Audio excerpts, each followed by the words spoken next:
Hello children, welcome back to our English class.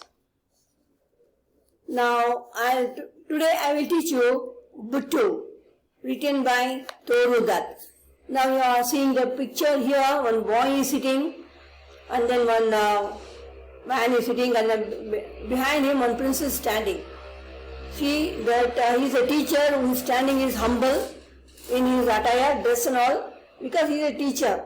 On backside, one is standing, he belongs to royal family, Prince Arjuna, who is sitting down, ordinary forest boy. He is a Buttu. Actually, we call it in Mahabharata Ekalavya. And Dronacharya is the Guru, Arjuna is standing behind. And one more thing is there in front of that hut, that is the image of the Guru. You know, you are going to learn what I am going to teach you, whatever in future, about this summary you will understand. This is one of the small episode of Mahabharata, children. Now, poet, Toru Dutt. Toru Dutt, you are seeing the picture of Toru Dutt, she is a poetess. Toru Dutt was born on March 4, 1856 in Bengal, and she died on August 30, 1877, the early age only. In the prime of her youth, at 21, she is often called the Keats of Indo-English literature. Who is Keats? No, Keats also is one of the famous poet in English literature. He is equal to Wordsworth. Wordsworth and Keats both are the great poets in English literature, and they describe more and more about the nature. So they say that she is also called as the Keats of Indo-English literature. Indo means she has written about Indian culture, Indian the epics or Indian life in English literature. So that is called Indo-English literature. She was a natural linguist, language. Linguist means who learnt more and more about language, they are called linguist. And in her short life became proficient in Bengali language, English language, French language, and later on Sanskrit language. Look at children, only 21 years. Within the 21 years, you see her concentration. She has learned Bengali, English, French and Sanskrit language means. How about her interest now? See the interest of her. She has written a very beautiful poem that with a great vocabulary and all. So that everyone now, we are capable of doing something, not only in the language, even your field also you can achieve now. So many things, opportunity. Nowadays, technology is advanced and then you can do various things. Seeing this example. Okay, now I'll proceed to hard words.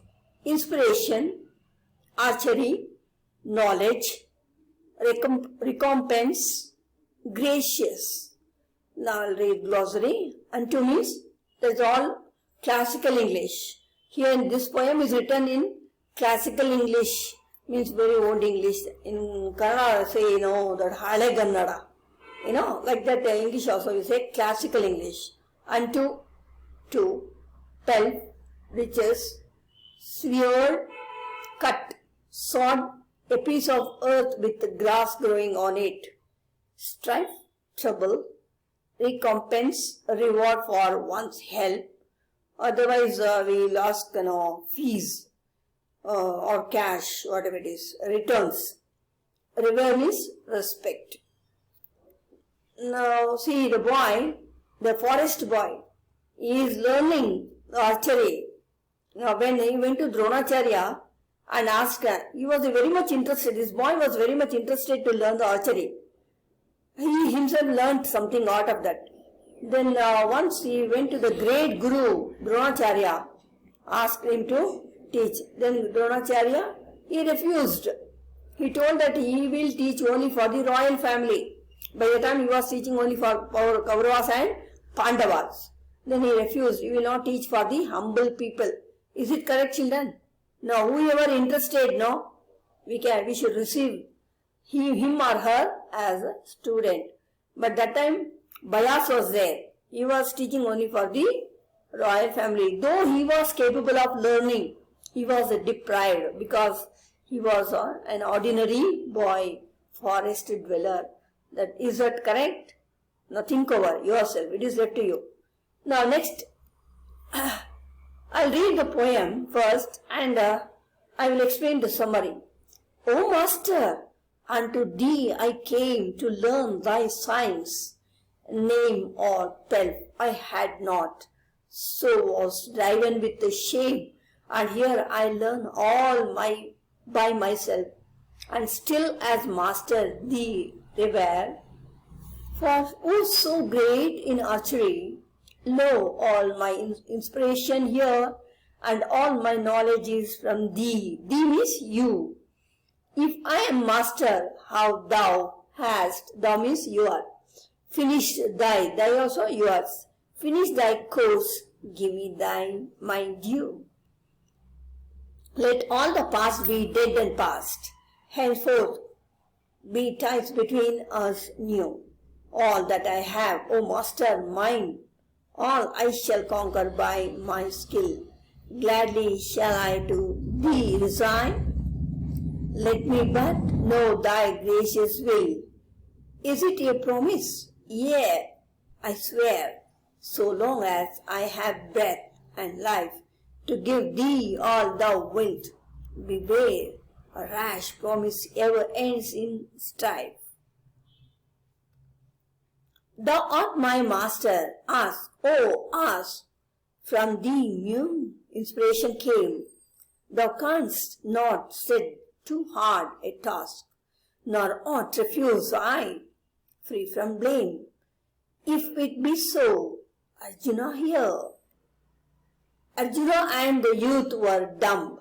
For thy sake, loud I ask and clear, give me, O youth, thy right hand thumb. I promised in my faithfulness, no equal ever shall there be. To thee, Arjuna, and I press for this sad recompense. For thee, glanced the sharp knife one moment high, and severed thumb was on the sword. There was no tear in Buttu's eye. He left the matter with his God. For this, said Dronacharya, fame shall sound thy praise from sea to sea, and men shall ever link thy name with self-help, truth and modesty. Now children, I will read the summary. It is very small. Now you can understand. It is the story of Ekalavya taken from the great epic, the Mahabharata. It speaks of the implicit devotion Buttu or Ekalavya had towards his master Dronacharya. Buttu, written by Torudutt, is a ballad. Ballad which I told you already, that singing song about a story based on the legend of Ekalavya, which is found in the Mahabharata. It tells the tale of how a humble forest youth becomes a self-taught master archer after he was rejected and humiliated means insulted, by the great teacher and warrior Dronacharya.